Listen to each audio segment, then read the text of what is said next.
Hello friends, welcome back to my YouTube channel Kumar Academy में आप सभी का स्वागत है। चलिए इस वीडियो में हम भारतीय भवन का चैप्टर क्लास 10 का मैथ चैप्टर हम लेकर आ चुके हैं दो चर वाले रेखीय समीकरण। और दो चर वाले रेखीय समीकरण के मैंने 6 तक क्वेश्चन सॉल्व आ चुका हूँ, जो कि यहाँ तक है। और मैं इस वीडियो में 7 का क्वेश्चन सॉल्व कराऊंगा। तो चलिए स्टार्ट करते हैं। अगर हमारे चैनल पे नए हैं तो चैनल को सब्सक्राइब कर लीजिए और बेल आइकन को दबा दीजिए ताकि जो भी हमारे नए वीडियो अब तक पहुंच जाए। तो चलिए स्टार्ट करते हैं। क्वेश्चन नंबर 7 कहा है, 7 का 1 है। दो वाली एक संख्या के अंकों का योग 15 है। अंकों का स्थान बदलने पर प्राप्त संख्या मूल से 9 अधिक है, तो संख्या ज्ञात करें। देखिए अब इसको समझते हैं। चलिए इसको हम साइड में करते हैं और क्वेश्चन को सॉल्व यहाँ पे करते हैं। ठीक है, सब क्वेश्चन कितना था? क्वेश्चन मेरा है 7 का 1। क्वेश्चन कहा कि दो संख्याओं वाली दो अंक, तो सबसे पहले हम यहाँ पे मानेंगे। ठीक है, यहाँ पे क्या मानेंगे? तो लिखेंगे माना कि पहली संख्या बराबर x, संख्या क्या मान लेंगे? दूसरी संख्या बराबर हम मान लिए y। ठीक है, और कहा कि एक संख्या है। तो चलिए एक चीज और आपको समझना पड़ेगा, क्या? तो ये रहा, अब ध्यान से देखिएगा। क्वेश्चन में क्या कहा कि आपको क्वेश्चन में कहा कि दो अंकों की संख्या, अंकों का योग दिया हुआ है, स्थान पलटने पर यानी कि बदलने पर प्राप्त संख्या कहाँ पे है? देख लीजिए क्लियर, संख्या का स्थान बदलने पर।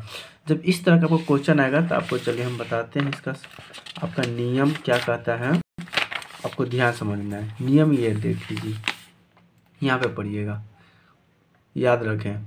क्या है? याद रखें, यदि किसी संख्या की इकाई अंक x मानते हैं, दहाई यानी कि दूसरी संख्या y मानते हैं, तो वह संख्या 10y प्लस x क्या होगा? 10y प्लस x होगा। और वही अंक पलट जाने पर 10x प्लस y होता है। तो यही चीज़ हमको याद रखना है। तो ये संख्या हो गया। तो चलिए अब यहाँ पे देखते हैं। अब यहाँ पे हम क्या मानेंगे? संख्या। तो संख्या बराबर हम क्या मान लेंगे? तो यहाँ पे संख्या बराबर क्या हो गया? संख्या बराबर हो गया 10y प्लस x हो गया। अब हम प्रश्न से करेंगे। क्या करेंगे? प्रश्न से क्या कहता है? तो प्रश्न कहता है कि संख्या का योग कहता है, दो अंकों की एक संख्याओं का योग 15 है। तो मान लेते हैं कि एक संख्या x है, दूसरी संख्या y है, ये दोनों का योग। योग जब भी बोले तो हम क्या करेंगे? जोड़ देंगे। समझ में आया? योग करेंगे तो क्या करेंगे? जोड़ देंगे। तो यहाँ पे x प्लस 3 बराबर 1 आ गया। अब दूसरा स्टेप में कहा कि अंकों के स्थान पलटने पर प्राप्त संख्याओं का मूल संख्या से 9 अधिक है। मान लेते हैं कि पहले तो संख्या ये है, अब संख्या पलट गया तो यहाँ पे लिखेंगे पलटने पर संख्या बराबर, तो क्या हो जाएगा? 10x plus y। ये कहा कि संख्या से 9 अधिक है, तो इसमें हम क्या करेंगे? 9 को ऐड कर देंगे। अब बराबर मूल संख्या कितना है? तो 10y प्लस 1, जो कि यहाँ पे क्या दिया हुआ है? ये मूल संख्या है। तो मूल संख्या लिख लिए। अब इसको सॉल्व करेंगे। तो देखिए 10x और ये x इधर आएगा तो माइनस x, ये प्लस y है, इधर आएगा तो माइनस 10y बराबर, इधर आएगा तो क्या हो जाएगा? माइनस 9 होगा। ठीक है, अब 10 में से x घटा देंगे तो कितना बचेगा? 9x माइनस प्लस क्या होगा? माइनस, यानी कि माइनस 9y क्या होगा? 9y बराबर माइनस, देखिए 9 9 इसमें क्या है? कॉमन है, तो हम इसमें से 9 कॉमन निकाल लेंगे तो क्या बचेगा? x minus y equal to minus, देखिए 9 से 9 यहाँ पे काट दीजिए, x माइनस बराबर माइनस 1। ठीक है, अब हमें क्या किया? x का मान हमें भी निकल के आया। सॉरी, इस समीकरण को क्या मानेंगे? 2 मान लिए। समीकरण एक ऊपर में है, समीकरण यहाँ पे 2 हो गया। चलिए आगे इसको देखते हैं। अब हम क्या करेंगे, समीकरण 1 तथा 2 से हम क्या करेंगे, घटाने पर। तो यहाँ पे लिखेंगे समीकरण 1 तथा समीकरण 2 से क्या करते हैं, समीकरण 1 करते हैं, घटाते हैं। तो चलिए समीकरण 1 का मान क्या देते हैं, x प्लस वाई बराबर 15।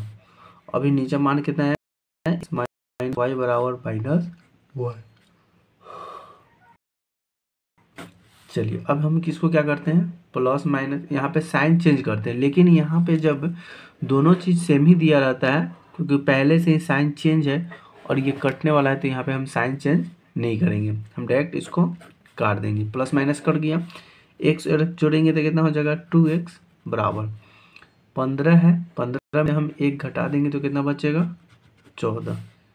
अब ये x गुना में है, इधर आएगा तो ये हो जाएगा बट्टा में 2, कट जाएगा 7 बार में, x बराबर निकल के कितना आ गया, 7 आ गया। ठीक है, चलिए एक स्टेप थोड़ा और। अब हम इसको क्या कर सकते हैं कि x का मान क्या लिखते हैं, कि यहाँ पर लिख सकते हैं कि x मान, अब x का मान आप समीकरण A1 या 2 किसी में डालकर x का मान हम डालकर y का निकाल सकते हैं। तो x का मान समीकरण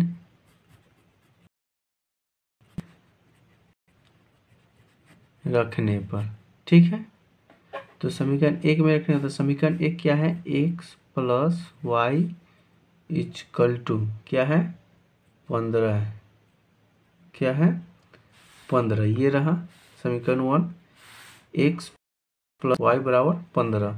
तो यहाँ पे x का मान निकल के आया, कितना आया है, 7। कितना आया है, x का मान निकल कर हमें आया 7। यहाँ पे लिखेंगे 7 प्लस y बराबर 15। तो y बराबर 15, ये माइनस में आएगा तो 7 हो जाएगा।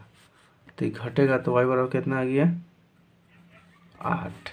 ये हमारा आंसर नहीं आया, हमें आंसर क्या बोला कि संख्या बताइए। तो संख्या हम क्या माने हुए थे, संख्या माने हुए थे, ये रहा, हम संख्या माने थे 10x प्लस वाई। तो यहाँ पे हम क्या लिखेंगे, संख्या बराबर क्या लिखेंगे, संख्या बराबर, क्या संख्या माने हुए थे, 10y प्लस x। देखिए 10 गुना y का मान कितना आया, 8, तो 8 लिख देंगे, प्लस x का मान आया 7, तो 7 लिख देंगे। 8 में 7 10 से गुना होगा तो 80, अब प्लस 7 बराबर निकल कितना आ गया, 87। यही हमारा राइट आंसर हो गया। चलिए